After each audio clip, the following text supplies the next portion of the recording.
Let's continue on with chapter 1.4. This is the Chem 10 review, taking a look at atoms, ions, and isotopes.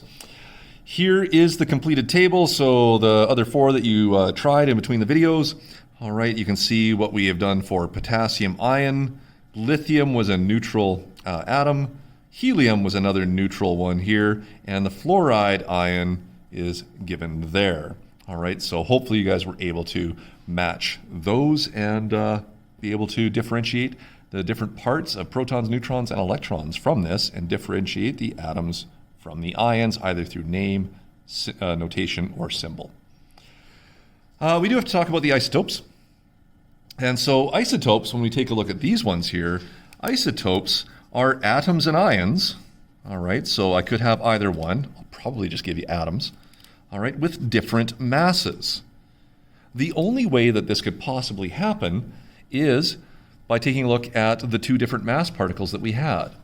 Remember that protons and neutrons are the only ones with any sort of mass that we would consider. And if I change the proton, I change the element. So the only way I can have an isotope is if I have a differing number of neutrons within that nucleus.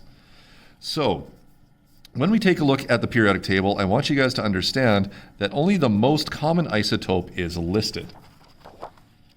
All right, so for example, carbon, the most common isotope when we round this number would be carbon-12, or an isotope of carbon that has 12 mass units in it. What we may not remember is that there are different versions of carbon. There's actually a carbon with only a mass of 10. There's carbon with a mass of 11. There's carbon with a mass of 13, and there is carbon with a mass of 14. But they are really, really small proportions within the grand scheme of things. Most of the carbon that you would ever see in any sort of environment would be this nice, normal, non-radioactive carbon-12. But any small sample of carbon that I give you, for example, if this pen is all carbon, then, well, 99% of it or so is going to be carbon-12. There are small amounts in that sample that represent carbon-10, carbon-11, carbon-13, and carbon-14. And so the reason why we end up with these decimals is because of the relative weighted average of these various different versions. So for isotopes, these are elements that will have different numbers of neutrons throughout them. If you take a look at, for example, nickel here, nickel has a most common isotope that has a mass of 58, or in other words, 30 neutrons within its nucleus. But there's a fairly large portion here of nickel that has 32 neutrons in its nucleus. There's also one with 36, there's one with 34, there's one with 33, but they are much smaller arrangements. So while a mass of 58 would be the most common, you can see that there is about 25% of any sample of nickel that is heavier than that, and so it rounds up the overall average mass. Because when I give you a sample of a whole bunch of nickel metal, I will be giving you all of these things, most of which is the common isotope of 58. And so you can see mercury has a whole bunch of different ones. Silver's pretty easy. There's only 2. Copper's only 2. But the reason for the decimal points on your periodic chart for atomic mass is to deal with all the different isotopes that are in your sample. When dealing with a particular isotope, it's just taking a look at the exact number of protons and neutrons that might be in that nucleus. So let's take a look at this one here. Here you can see that I'm dealing with carbon. Carbon always has 6 protons. 6 protons always means that you are carbon. So carbon must always have an atomic number of 6 and 6 protons. These guys here are the same. Carbon has a mass of 14. Now remember, mass number is the sum of protons and neutrons. So if I have 14 particles in my nucleus, 6 of which are protons, then it must mean 8 are neutrons. Ask yourself, is this the carbon that I typically see on the periodic chart? And because the typical one on the periodic chart has a mass of 12, then no, this is a less common isotope for carbon, and so no, it is not the one that we typically see on the periodic table. What about this one? We have 1,1 hydrogen. Okay, hydrogen has 1 proton. 1 proton means hydrogen. So I have an atomic number of 1, which means I must have 1 proton in hydrogen. The mass of hydrogen, given in this case, is also 1, which, remember, mass number is the sum of protons and neutrons. And so if I have 1 proton, to have a total of 1, what must I add to it to get a total of 1? It must mean that there are no neutrons in the nucleus of hydrogen. Is this the one from the periodic table? We find hydrogen here. There's hydrogen, atomic number 1, mass number of 1.01, so that rounds to 1. Yes, this must be the more common isotope of hydrogen.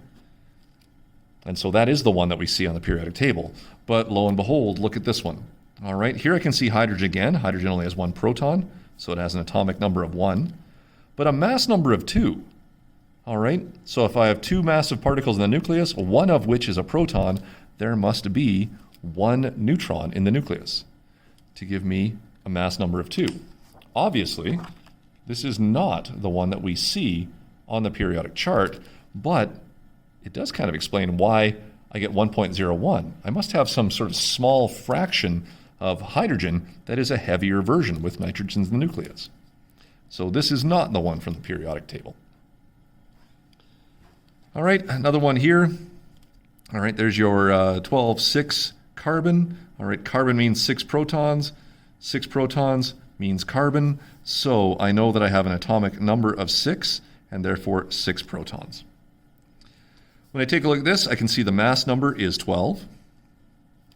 And so if I have 12 mass particles in my nucleus, 6 of which are protons, then it must mean the other 6 are my neutrons. And carbon typically has a mass of 12. So this one must be the one from the periodic table. Okay, hope you get your isotopes there.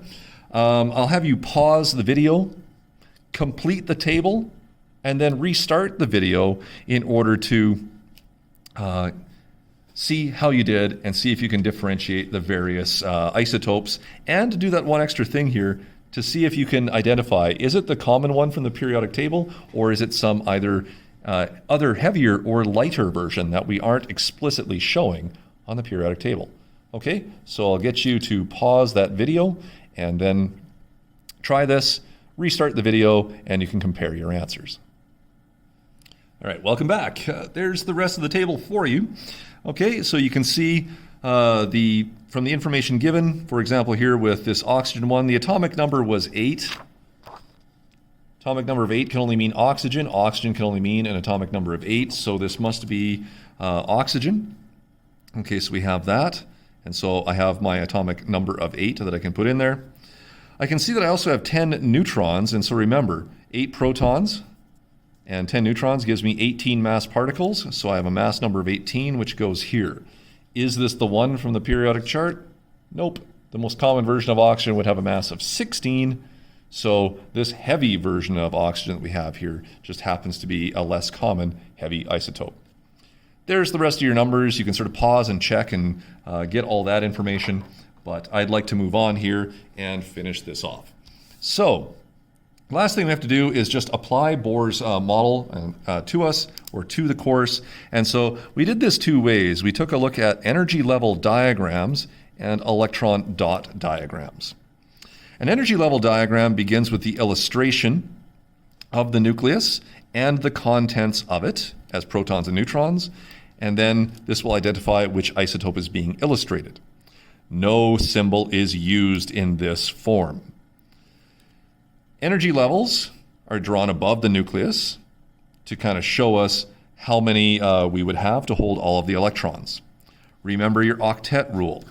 The first energy level is the smallest, only 2, and then all others are assumed to be an octet of 8.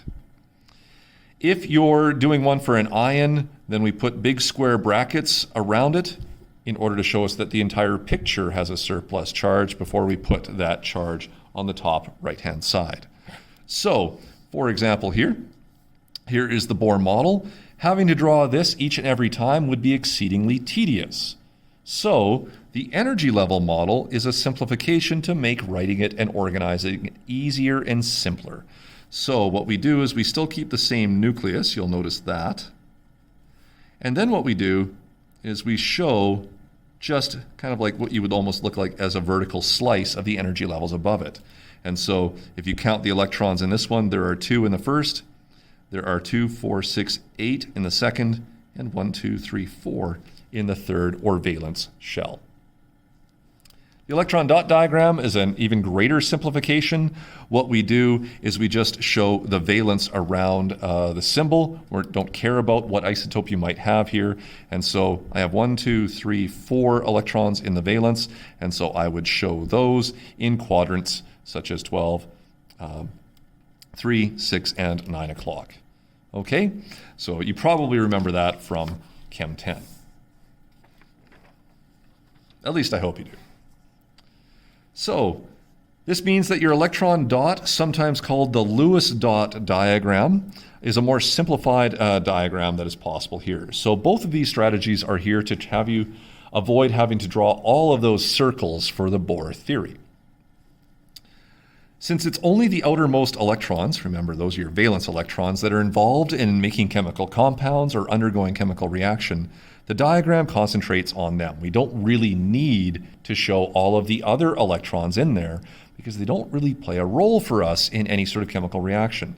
So that's where this simplification kind of shows its usage. So an electron dot diagram is listed with the symbol this time, and then we put in the number of valence electrons that would happen in the atom or ion. A simplification that you can use here is if you're looking for the number of valence electrons, remember those Roman numerals we talked about? Those Roman numerals for the A groupings tell us the number of valence electrons in the in the neutral atom. So because carbon is a group 4A element, it has 4 valence electrons. Because oxygen is group 6A, it has 6. Neon is 8A, it has 8 and therefore a full octet. Or we can take a look at beryllium, it's 2A and it only has 2. So that is a little cheat that we can use. When you place the dots, we place them at the 4 quadrants around the symbol to just try and represent a little bit of the spacing out of electrons, because remember, electrons don't like each other. They are negatively charged, they should repel. And so we would put them around in the various quadrants that we have for valence electrons. And then if you had more than 4, you would start to pair them up. So let's look at a couple of examples, and I'm sure it'll refresh your memory right away. So lithium, when we take a look at that one, lithium, is that atom or ion?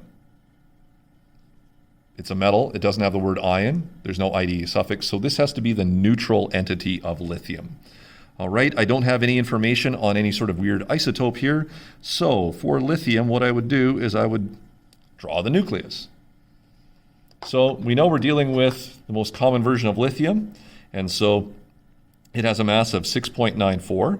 So we should round that to the most logical number of 7. And of those 7 particles in the nucleus, 3 are protons. So I have 3 protons. And remember, I had a total of 7 things in the nucleus. That must mean I have 4 neutrons. Now, for an atom of lithium, it has to balance out the number of protons. So obviously I need 3 electrons in here. There's a little bit of a cheat that you can use if you like. Period number that you see along the side here tells us the number of energy levels that elements in that period will have. So lithium being in period 2 will require 2 energy levels to hold all of its electrons. So I can start with 1 and then put in a second.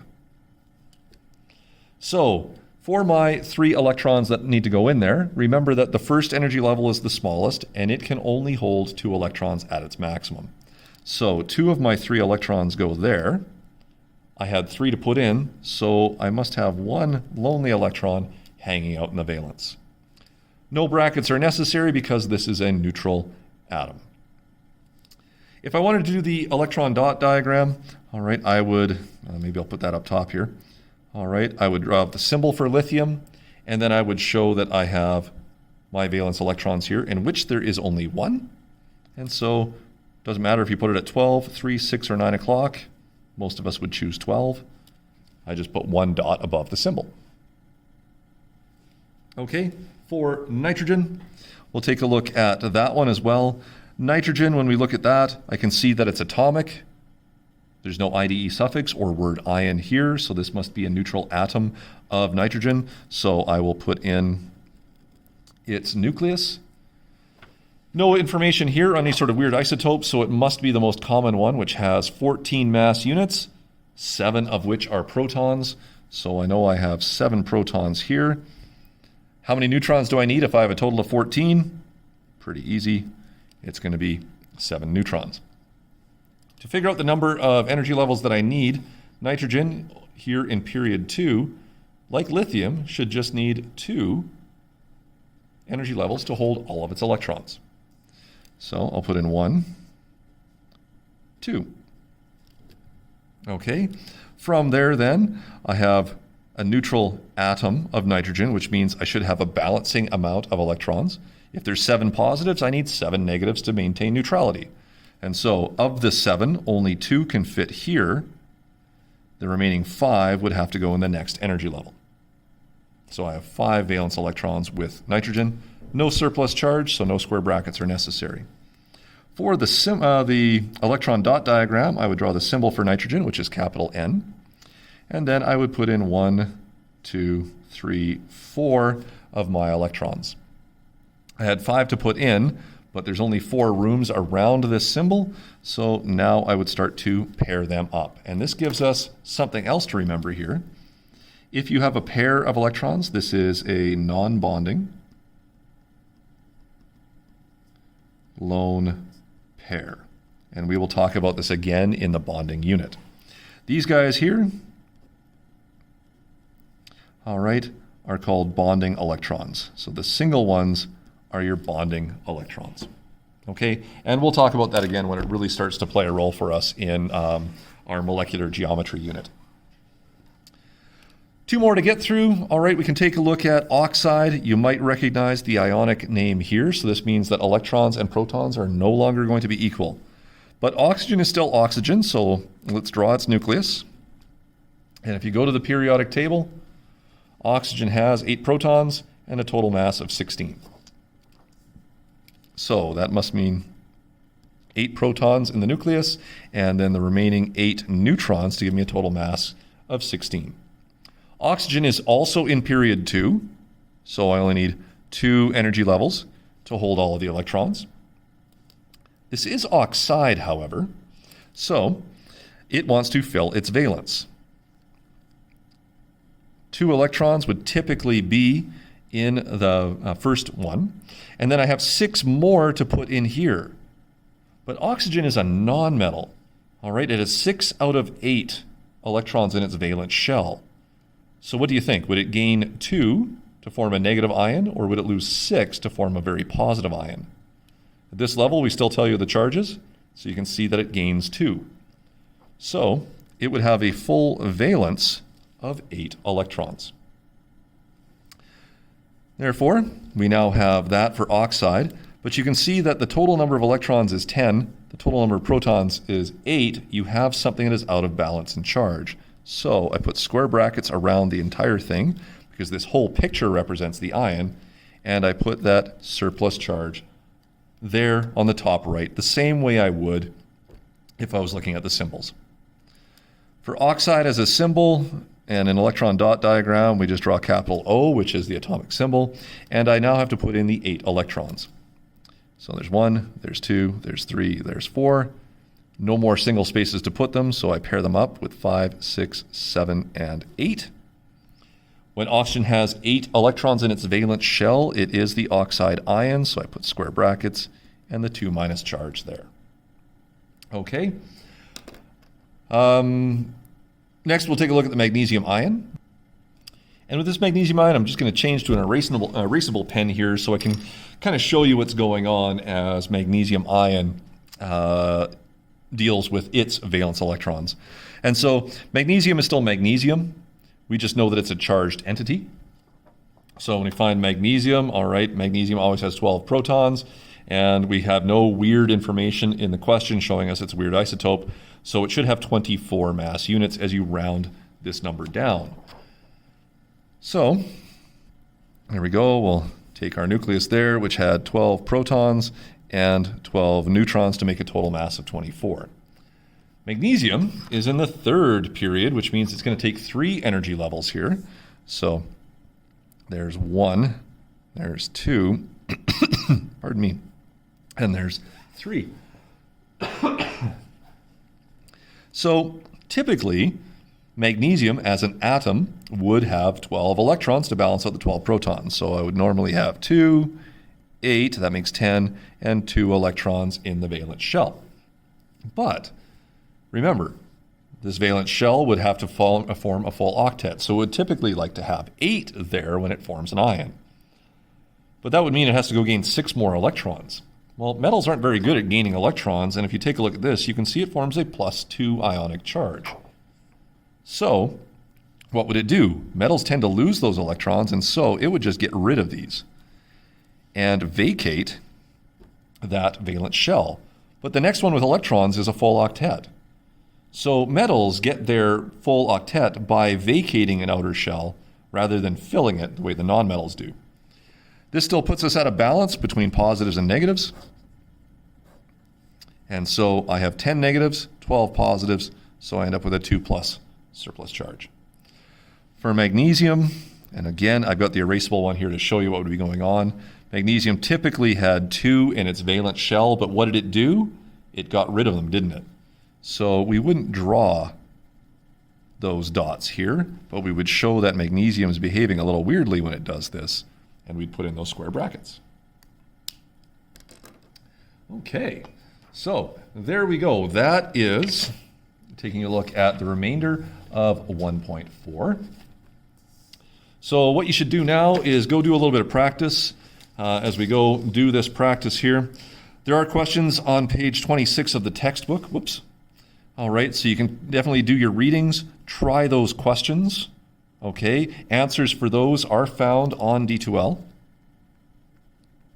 So you just have to look those up if you're looking to research those. And then there is a handout here. There's just not enough practice with the textbook here, so if you're having some difficulties with this one, make sure that you try some of the questions on the handout on atoms, ions, and isotopes. And there's a second one on energy level diagrams, and you know you're going to see lots of questions about this one since we're actually starting to get our hands dirty with the chemistry. So in your notes package, hey, there's the atoms, ions, and isotope worksheet. So you can kind of go through that one. On the very next page is the worksheet on the various diagrams, the energy level versus the electron dot. Okay, good luck with that. And yeah, we'll see you in the next video.